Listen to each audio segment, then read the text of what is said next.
Bon, maintenant, ici, on va voir ce que c'est qu'un graphe. Non pas le graphe d'une correspondance. Hein, le graphe d'une correspondance. Bien, le graphe de correspondance, on avait E, F, et le graphe qui était l'ensemble C. C. Donc, par exemple, si j'ai 1 A, 2 A, 3 2B, 3C, 4 et 5C. Donc on a une correspondance, une relation binaire entre deux ensembles E et F. J'établis donc une relation, une association entre les éléments de E et des éléments de F. Vous remarquez qu'ils ne sont pas tous reliés. Bon, alors, E en extension, j'aurai 1, 2, 3, 4, 5 et F, A, B, C. Voilà le contenu des ensembles de EF et C. Ce sera le couple 1A, 2A, 2B, 3C et 5C. Donc j'aurai 1A, 2A, 2B, 3C et 5C. Donc j'ai une flèche, deux flèches, 3 flèches, 4 flèches, 5 flèches. 1, 2, 3, 4, 5 flèches. Effectivement. Là j'ai une flèche, deux flèches, 3 flèches, 4 flèches, 5 flèches. Donc le graphe de C, c'est tous les couples, je veux dire, qui réunissent l'association, je veux dire, entre un élément de E et un élément de F. Bon, mais ici, je vais étudier le graphe d'une fonction. D'une fonction. Bon, le graphe, ça c'est le graphe d'une correspondance. Voilà. Mais maintenant, je vais faire le graphe d'une fonction. Une fonction, on va dire, qui est définie de R dans R, hein, parce que les fonctions, généralement, c'est de R dans R. Bon, donc je prends un élément.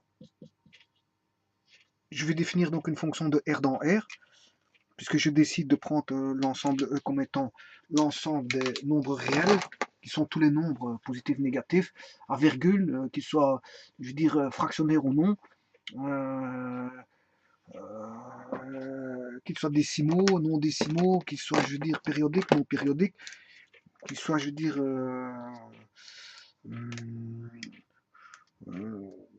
rationnels ou non rationnels. Voilà, c'est les réels. Les réels englobent tous ces ensembles-là. Donc, je fais une fonction de R dans R, et à ce moment-là, pour un X, je peux avoir qu'un Y, pour un X, je peux avoir qu'un Y, donc ici, je dois barrer ici. Pour un X, je peux en avoir qu'un Y. Pour un X, je peux avoir qu'un Y, et pour un X, je peux avoir qu'un Y, et ici, bon, il peut être libre. Voilà, donc ici, qu'est-ce qu'on peut faire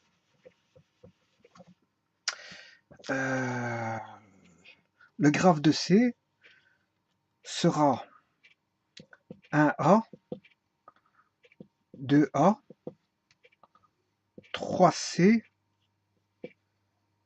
et 5C. 5C. Donc si je représente, ça c'est le graphe. Voilà le graphe. Le graphe, en fait, c'est toutes les associations fléchées qu'il y a entre les deux ensembles de R dans R. Bon, maintenant, c'est bien tout ça. Hein, le graphe ici, il est défini bien sûr comme si c'est une fonction par y égale f de x. Hein. Le graphe ici, c'est l'image définie par f de x. Je peux parler de couple, hein, de couple xy, comme on le fait avec le graphe, xy appartenant au graphe, mais ici, x, ce sera x, mais y est une image de exactement de x. Donc c'est x f de x qui appartient au graphe. Voilà. Bon, maintenant, c'est bien tout ça. Mais généralement, comme j'avais dit, les expressions, les, les relations binaires sont des relations, je veux dire, pour d'approche logique d'observation qui mettent en œuvre des relations entre des états de fait. Et ces états de fait sont constitués de, je veux dire, d'ensemble. Donc généralement deux ensembles, puisque c'est ici on est dans le cadre de relations binaires, donc de deux ensembles. Donc on regarde l'approche qu'il existe entre l'association d'un ensemble de départ par rapport à un ensemble d'arrivée ou un ensemble d'arrivée par rapport à un ensemble de départ. L'ensemble d'arrivée est dépendant de l'ensemble de départ, vous comprendrez, parce que la flèche part du départ. Et que l'ensemble de départ, ce sont des éléments, je veux dire, qui sont indépendants de l'ensemble d'arrivée. Voilà, ils sont situés tels quels et ils ne dépendent de rien. Par contre, l'ensemble d'arrivée dépend, à lui dépend un élément de l'ensemble de départ. Et donc, on établit ici un graphe qui est une relation entre l'existence de la relation entre un ensemble d'arrivées, des éléments d'un ensemble d'arrivées et des éléments d'un ensemble, les éléments d'un ensemble de départ et des éléments d'un ensemble d'arrivées. Et la correspondance, c'est ce qu'on appelle le graphe.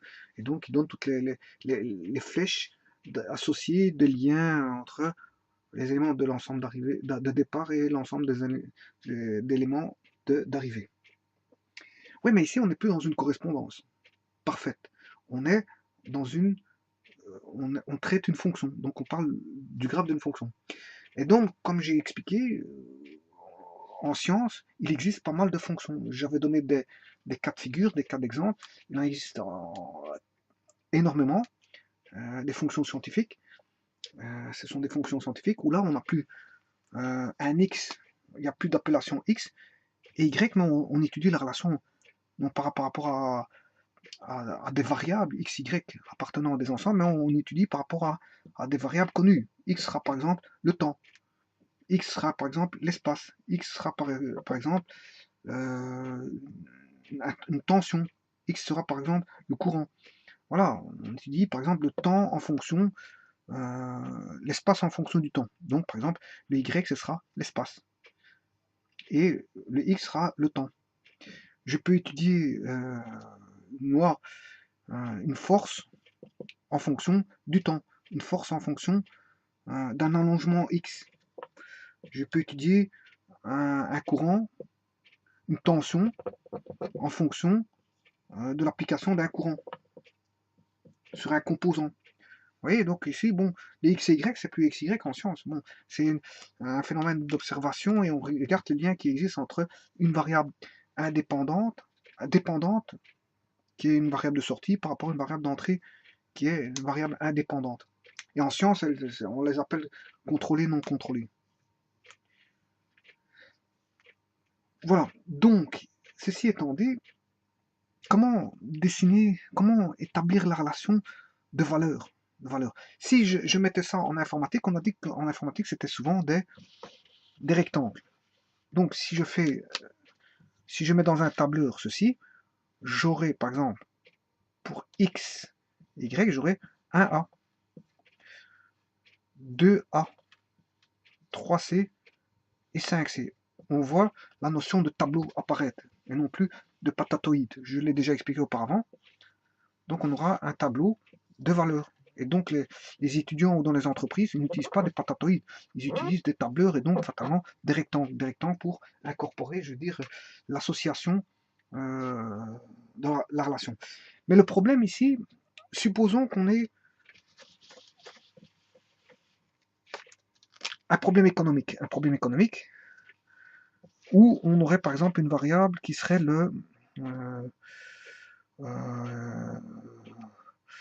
qui serait par exemple quoi par exemple la valeur du stock. La valeur du stock en fonction du temps.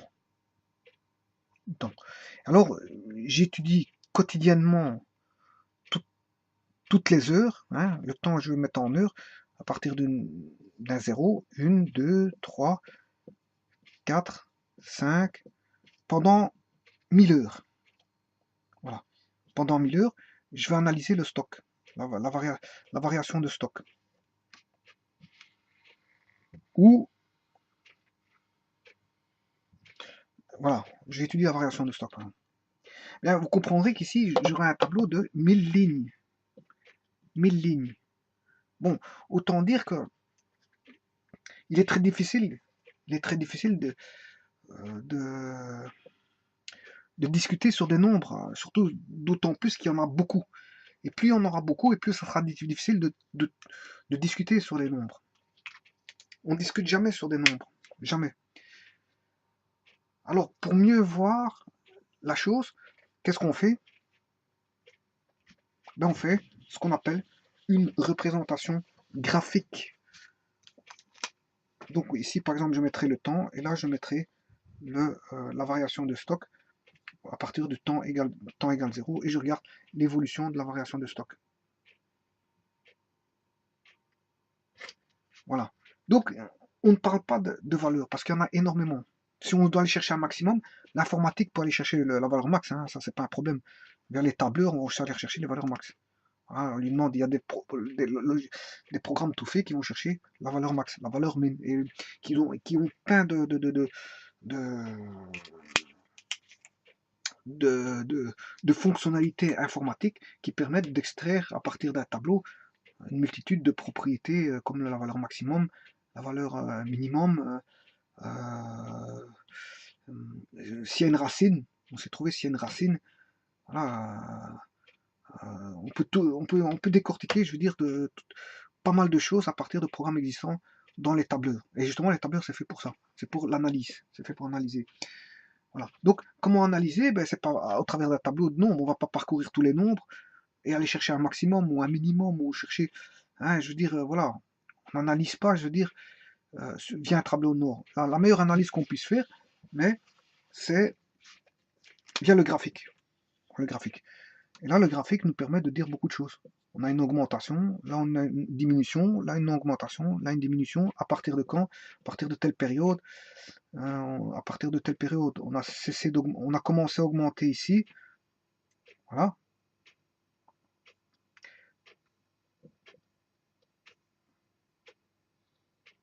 Voilà. La première augmentation à partir de 0 s'est faite ici. On a augmenté, puis on a atteint un maximum, on a diminué, on a atteint un minimum, on a augmenté, on a atteint un maximum, on a rediminué. Voilà. Là, on était en positif, et puis on est retombé en négatif. Voilà, ici on était en positif, et là en négatif, et là, en analysant peut-être que c'est en fonction de la fonction graphique, de l'allure du graphique, peut-être que ceci, il faut prendre des décisions par rapport à l'allure du graphique. Donc, il y a des prises de décisions en fonction des discussions d'un graphique. Donc, vaut mieux discuter, il est plus facile de discuter sur l'allure, la représentation graphique d'une fonction sur un axe x ou y, que de commencer à discuter à partir des valeurs d'un tableau pour voir si ça diminue, si ça augmente, si on a un maximum, si on a un minimum, si on a une racine, si on est positif ou si on est négatif, etc. Voilà. Voilà. Si on veut le chiffre d'affaires, par exemple, le plus élevé où il est, bah, dans ce cas-ci, le plus élevé, il s'est fait ici en autant T1 ici. Voilà, le chiffre d'affaires le plus élevé qu'on a eu depuis que la société existe, par exemple. Voilà. Donc c'est plus facile de discuter au travers d'un graphique que d'un tableau de nombres. On ne discute jamais sur un tableau de nombres, on ne va pas rechercher manuellement les nombres, mais même on peut aller rechercher de manière informatique via des sous-routines existantes dans le logiciel, mais on fait rarement ça, on dessine une représentation graphique et on va chercher la valeur, les valeurs au travers de représentations graphiques qui sont plus parlantes. D'ailleurs, n'est-ce pas le Napoléon qui avait dit que dans sa tente, hein, lorsqu'il combattait, je veux dire, les troupes, je veux dire, les troupes, je veux dire, comment on appelle ça, les Allemands. C'était pas des Allemands à ce moment-là, c'était des Prussiens. Quand ils combattaient les Prussiens, ou quand ils combattaient les Anglais, ou quand ils combattaient les, les Autrichiens, l'Empire austro-hongrois, combattait, je veux dire, ou même peut-être la campagne en Russie aussi, enfin, il a combattu en Italie, en Russie, enfin, il a combattu un peu en Belgique. Et voilà, et bon, il est connu pour étant un chef militaire. Et déjà quand il était petit, bon, ce gars-là avait déjà des rêves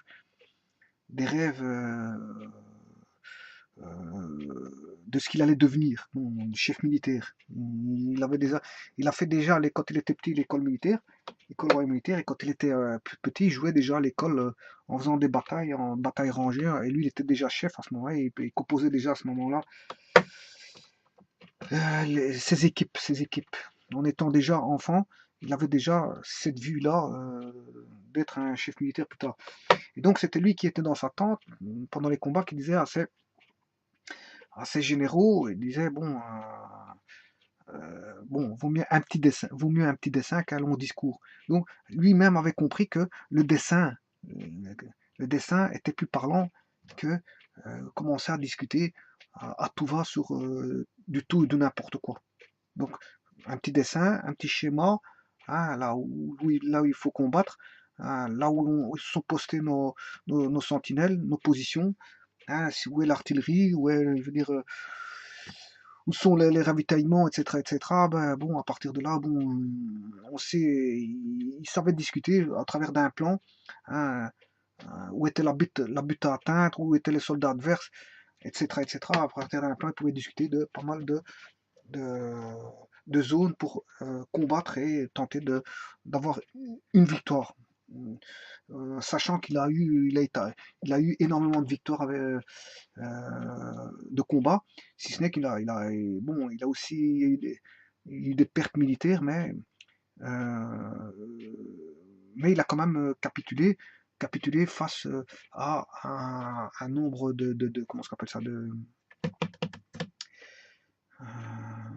un nombre de pays qui s'étaient alliés, donc il était face contre tous, contre tous. L'Angleterre ayant réuni tous les pays pour lesquels Napoléon avait frappé. Et qu'est-ce qu'il a fait les Anglais ont gagné, puisqu'ils ont réuni avec eux les Austro-Hongrois, les Prussiens, et d'autant plus que les Prussiens étaient terribles. Ils étaient terribles, hein, au combat. Donc les Prussiens, je crois même qu'il y avait les Hollandais.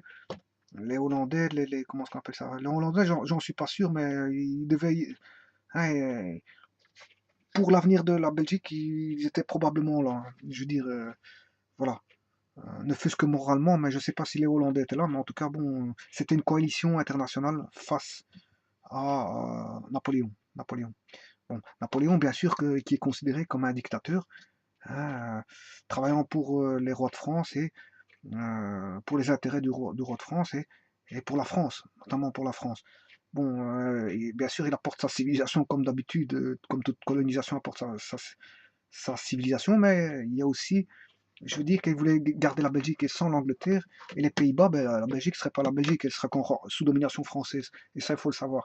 Donc, c'est bien Napoléon, mais bon, l'histoire de Napoléon, mais bon, Napoléon avait un intérêt de garder la Belgique sous drapeau français, en fait. Voilà. Mais ça n'a pas été le cas, puisque l'Angleterre, je veux dire, a réuni un groupe de coalition pour se battre contre la France. Bon, ici, j'ai fait une petite parenthèse, c'est pour dire que tout simplement, Napoléon disait de faire des dessins, des schémas, plutôt que de parler longuement. Et ici, ça en est de même en mathématiques. Généralement, qu'est-ce qu'il faut faire en mathématiques?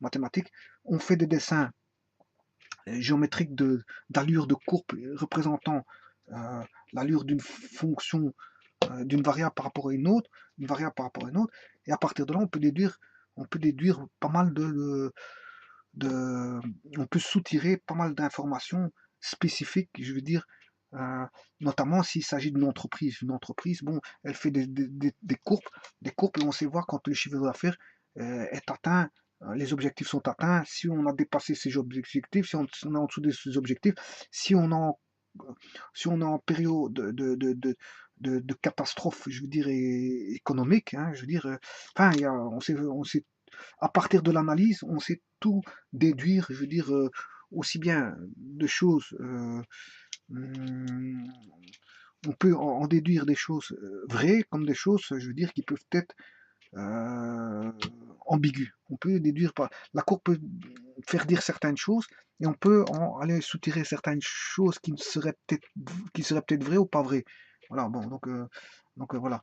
Donc les courbes, on a les courbes statistiques, les courbes voilà, scientifiques, les courbes euh, de tendance, les courbes de tendance, on a toutes sortes de courbes qui en étant analysées, peuvent tirer pas mal d'informations. Et si on est en économie, par exemple, s'il faut prendre des décisions, ben, il faut prendre des décisions par rapport à l'allure de la courbe tracée. Voilà. Et donc il y a des prises de décision en fonction des responsables qui vont prendre des décisions par rapport à ce on leur communique via via les résultats d'entreprise, par exemple, et au travers de courbes. Voilà, donc ce que je voulais dire par là, c'est que un graphe d'une fonction elle peut être obtenu en représentant dans un repère orthonormé x, o, y. Pourquoi orthonormé? C'est pour éviter que... Hein, pourquoi orthonormé? Parce que la norme, enfin, ici il y a... Ouais, norme. Je vais expliquer ce que c'est que norme. Pas confondre la norme, la standardisation, quoique c'est une standardisation, et pas confondre le mot norme de normé. Normé. Norme de normalisation, de normé. Donc, et ortho. Ortho. Bon, qu'est-ce que c'est que ortho normé? Eh bien, c'est un graphique standard, qui est standardisé. En fait, pas confondre les deux, mais il est normalisé. C'est un graphique qui est normalisé, mais le mot normé ne veut pas dire normalisé. Attention, attention, pas confondre. C'est ça que je dis. Orthonormé ne veut pas dire normalisé, mais le graphique orthonormé sont généralement normalisés. Généralement. Pourquoi? Parce qu'en fait, il est construit de telle manière à ce que tout le monde ait ce graphique-là. Donc, tout le monde, ça veut dire que c'est une standardisation. On standardise ce repère orthonormé pour que tout le monde ait les mêmes courbes. Parce que si maintenant, si je dessine un graphique comme ceci, avec s'il y en a un qui dessine avec un axe comme ceci, vous comprendrez que la courbe, elle ne sera pas la même que si je dessine un graphique comme ceci. Vous voyez? X, Y. Vous voyez que la courbe va être, ici va être étirée, là elle va être contractée, on n'aura pas un va le dessiner avec un graphique comme ceci, l'autre avec un graphique comme ceci, ben, on n'aura jamais un graphique, je veux dire, adapté pour tout le monde. Chacun aura son graphique spécifique. Et bon, pour éviter ça, et surtout dans les écoles, parce que tout le monde doit avoir le même résultat, on met un graphique, une représentation orthonormée. Ortho, pourquoi ortho? Parce que c'est orthogonal, c'est perpendiculaire. Perpendiculaire, voilà, X, Y, voilà. Et là, on a le cadran 1, cadran 2, cadran 3 et cadran 4. Donc le repère orthonormé est décomposé en 4 cadrans. 1, 2, 3, 4. Et le milieu, enfin le centre O, c'est l'origine qui est le 0, 0. Voilà. Et pourquoi dit-on normé? Pourquoi ortho? C'est parce qu'il est orthogonal. La 4 angles droits d'office, mais il n'y en aura pas un qui me dessinera en aigu les axes, ou l'autre en obtus les axes, mais ou alors voilà, ni comme ceci, ni en aigu, ni en obtus, mais en 90 degrés. Voilà, voilà, c'est ça que ça veut dire ortho. Tout le monde doit avoir un repère orthogonal, perpendiculaire. Tout le monde, tout le monde. Comme ça, tout le monde aura le même graphique. Voilà, comme ça, en même temps, on standardise. Et en plus de ça, la standardisation, elle vient aussi du mot normé. Qu'est-ce que ça veut dire normé? Normé, ça veut dire que l'échelle en X, ben, est la même que l'échelle en Y. Ça veut dire que si je prends 1 cm égale si une unité unité vaut 1 cm égale 1 cm en x, voilà, je dois avoir en y une unité qui vaut égale à 1 cm. Voilà, donc ils doivent avoir les mêmes unités. On ne peut pas prendre une échelle plus grande en x ou en y, ou une échelle plus grande en y par rapport à x. Voilà. Voilà. Donc l'échelle doit être la même aussi bien en x en y. Voilà ce que ça veut dire orthonormé. Donc une fois qu'on a un repère normé, c'est-à-dire de même norme en x et en y, et qui est orthogonal, on a affaire à un repère orthonormé, tout le monde aura le même dessin. Pour la fonction y égale f de x, tout le monde devra représenter le même dessin. Il ne sera ni étiré, ni contracté, ni déplacé, enfin, il n'aura pas une forme bizarroïde, il sera dans la forme que, je veux dire, standard, la forme standard que tout le monde doit avoir, et qui est la forme sur un repère orthonormé. Et le repère orthonormé est le repère le plus utilisé, Attention, attention, si je prends par exemple, si je prends un repère orthonormé, ici y, je prends ceci. Voilà. Ça, c'est ce qu'on appelle une hyperbole. Vous l'aurez reconnu, hyperbole. Mais elle est comment? Ben, vous aurez compris qu'ici, on a un repère orthonormé. Donc, on a un repère, une hyperbole, ce qu'on appelle une hyperbole équilatère. Équilatère. Bon, maintenant, supposons qu'on a un repère qui n'est pas orthonormé. Vous avez ceci. Donc ça, c'est l'équation y égale 1 sur x. Hein, c'est la fonction y égale 1 sur x. Supposons que vous avez un repère qui n'est pas orthonormé. À ce moment-là, l'hyperbole, elle fait ceci. Voilà. Ah, donc c'est toujours la fonction y égale 1 sur x. 1 sur x. Voilà. Et là, vous avez toujours une hyperbole, mais elle n'est pas équilatère. On a ici une hyperbole équisept. Voilà. Donc vous voyez que bon, le repère orthonormé a son importance, parce que je veux dire, bon, là, l'hyperbole est vraiment équilatère, et là, elle est équisept.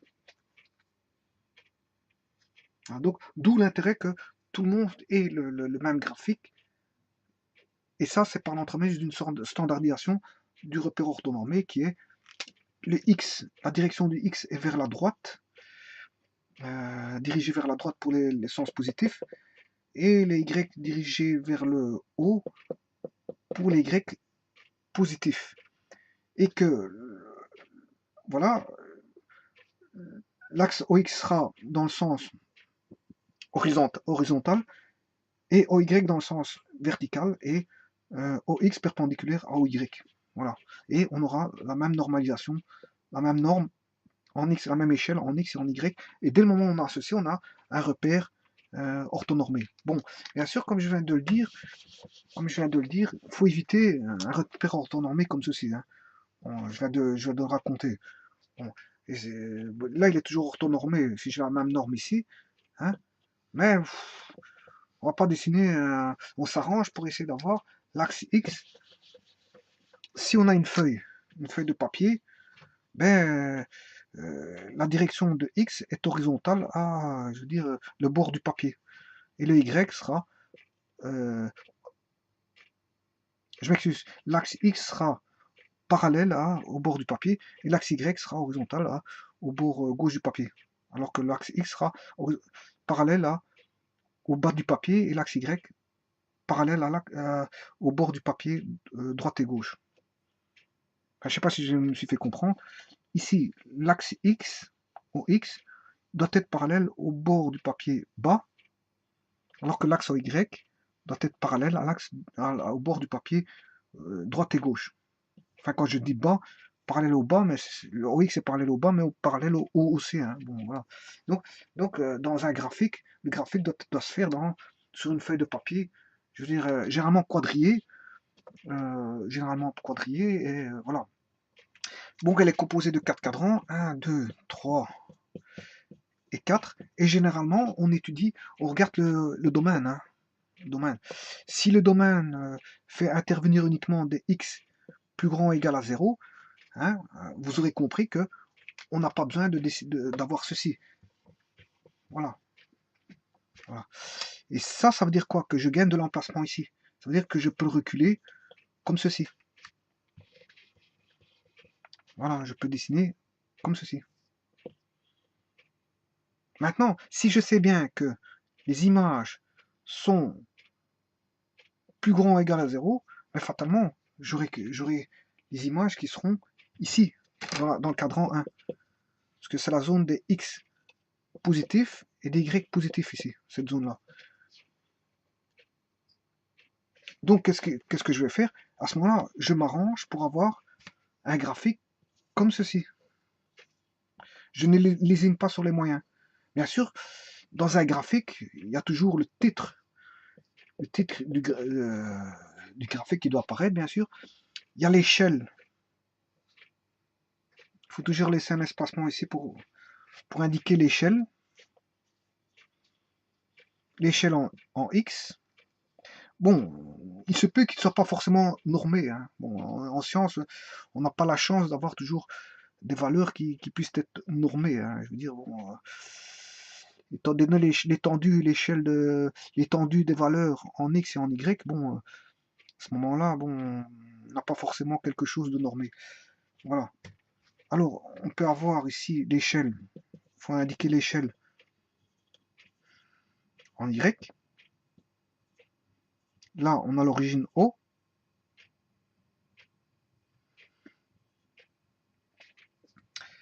Là, c'est le titre du graphique.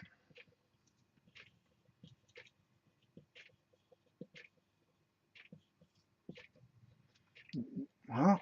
Et on peut remettre des remarques. Hein. On peut mettre des remarques. Voilà. Des annotations sur le graphique. Hein. Si j'ai un graphique, je peux mettre des petites annotations spécifiques. Voilà. Et bien sûr, noter la fonction. Par exemple, y égale f de x. Voilà. Faire des remarques. On peut faire des remarques, mettre des remarques concernant le graphique. Voilà.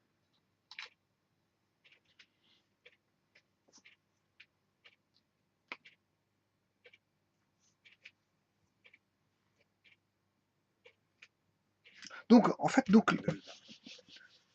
graphe d'une fonction, C, hein, correspond à x, y, où y est égal à f de x. Voilà le graphe.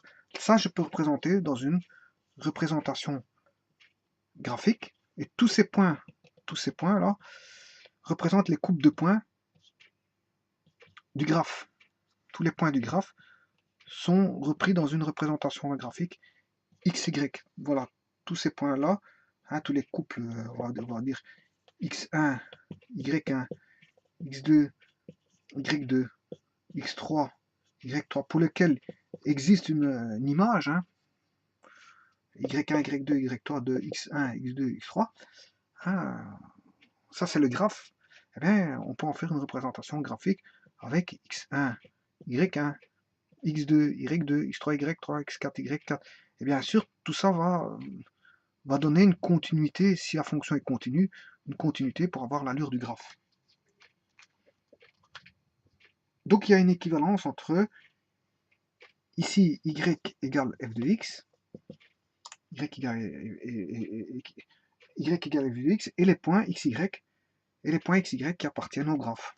Il y a une équivalence entre y égale f de x et les points xy, donc les points xy appartenant au graphe de la fonction qui est l'ensemble C. Voilà. En fait, la représentation du graphique d'une fonction, c'est tout simplement de représenter dans un repère OX, OY, orthonormé bien sûr, comme je l'ai expliqué, bien tous les couples de points du graphe. Tous les couples de points du graphe. Sans en oublier aucun. Voilà. Mais sans en oublier aucun, fatalement, vous comprendrez qu'il faut faire une étude de fonction. Hein. Vous commencez à comprendre qu'il faut faire une étude de fonction. Pourquoi? Parce que vous avez dessiné que quelques points. On ne saurait pas dessiner. Même les ordinateurs dessinent beaucoup de points, mais de manière fine, mais jamais tous les points. Elle essaie d'en calculer un maximum de points. Mais on ne sait jamais mettre une infinité de points, c'est pas possible.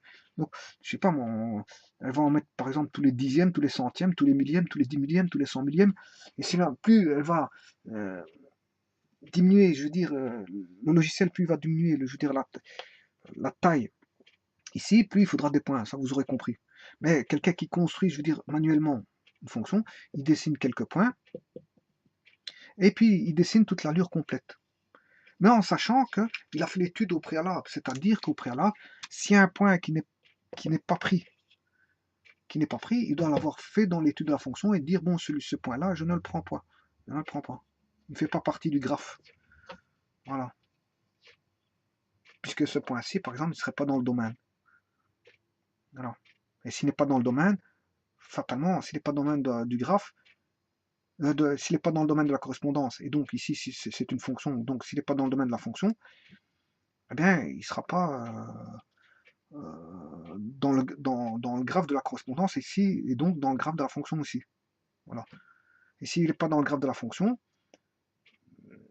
mais il n'est pas repris dans la représentation graphique. Donc il faut mettre un point rouge, par exemple. Un point rouge pour dire, pour ce point x1 là, mais j'ai pas de point y. J'ai pas de point. J'ai pas de valeur associée. Ici, j'ai pas de valeur associée. Pour x1, j'ai pas de valeur associée. Contrairement à tous les x ici, mais j'ai une valeur associée. J'ai une correspondance. J'ai un graphe associé. J'ai un ensemble de points xy, bon, voilà, que je peux trouver. Et ça, ce point rouge là, comment on le trouve? On le trouve comment? On le trouve par l'étude de fonction. L'étude de fonction, où il faut rechercher le domaine, il faut chercher un domaine de définition de la fonction. Le domaine de définition de la fonction va nous parler beaucoup, il va nous en dire beaucoup, énormément. Il va nous en dire énormément. Rien qu'avec l'étude de domaine. Le domaine est parlant, fort parlant. Bon, on peut aussi avoir une asymptote. Une asymptote, c'est-à-dire, bon, hein, en s'en rapprochant d'une certaine valeur, ben, on va toujours monter sans jamais couper une droite bien spécifique. Hein, c'est comme si on avait un mur, on ne dépasse jamais ce mur-là. Voilà. Et donc là aussi, je n'ai pas de valeur ici. Hein. Pour le x2 ici, ben, je n'aurai pas de valeur pour x2. Voilà. Donc ici, je vais dessiner tous des points parce qu'elle est continue. Là, je m'arrête parce qu'elle est discontinue. Là, je continue parce qu'elle est continue. Et après, bon, à un moment donné, là, on a un point 2, elle n'est pas définie, donc elle est discontinue, cette fonction-là. Elle est discontinue. Et si je reprends par rapport à ici, voilà, on peut avoir aussi un autre point qui n'est pas défini ici. Voilà, un point x3. Donc vous voyez que cette fonction est discontinue. Donc il ne suffit pas d'avoir tous les points, de les tracer, enfin d'avoir quelques points et de les tracer tout azimut. Non, il faut savoir qu'il y a des points, il faut faire une étude de fonction pour voir s'il n'y a pas des points rejetés. Voilà. Où il faut étudier la continuité ou la discontinuité de la fonction. Enfin, on étudie la continuité pour voir s'il n'y a pas des points de discontinuité. Voilà. Donc, tracer un graphe, bon, on ne trace pas un graphe tout azimut comme ça, il faut des études de fonction derrière, donc on ne trace pas une représentation graphique, je m'excuse, on ne trace pas une représentation graphique du graphe qui est l'ensemble des couples. Graphe, c'est l'ensemble des couples. Hein. On ne trace pas un ensemble de points représentant qui est la représentation graphique, l'ensemble des points qui est la représentation graphique du couple xy qui est y égale à f de x dans le cas d'une fonction. Hein, ça c'est le graphe, C c'est le graphe, et ça c'est la représentation graphique. Voilà. Et on ne dessine pas forcément, je veux dire, quelques points et on relie tout. Non, il faut étudier, on fait faire une étude préalable du domaine. Et bien sûr, vous aurez compris des asymptotes, s'il y en a horizontales ou verticales, ou etc., etc. Voilà, je crois que j'en ai assez dit pour le graphe d'une fonction, la représentation graphique du graphe d'une fonction.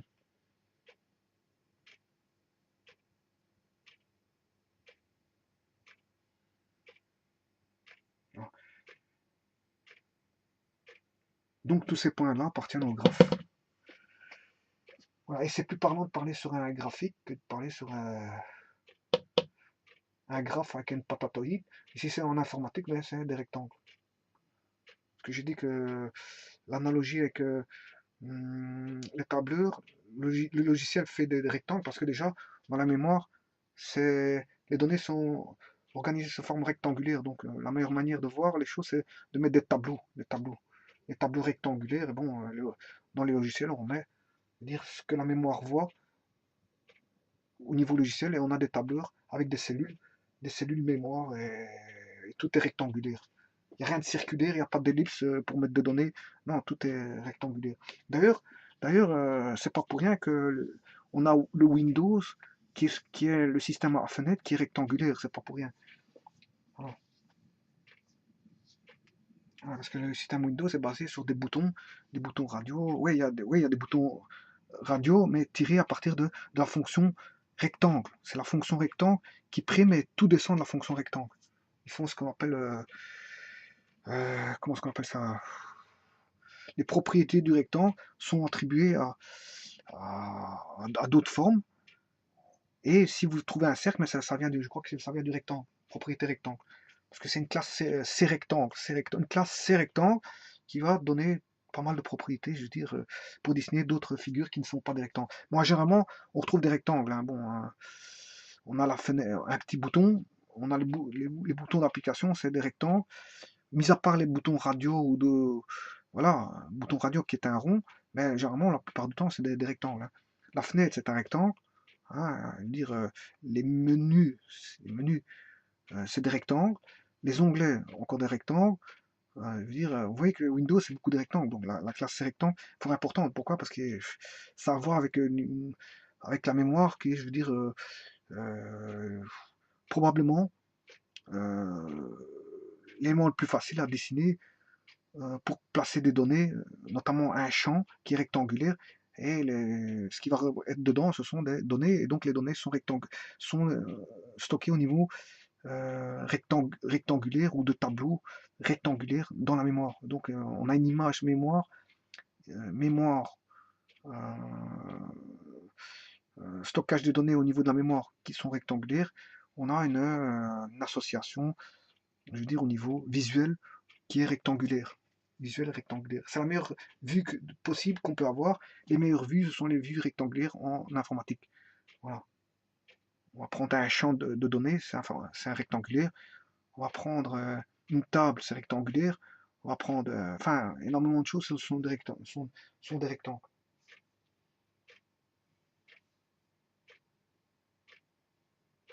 Voilà, je vous remercie beaucoup.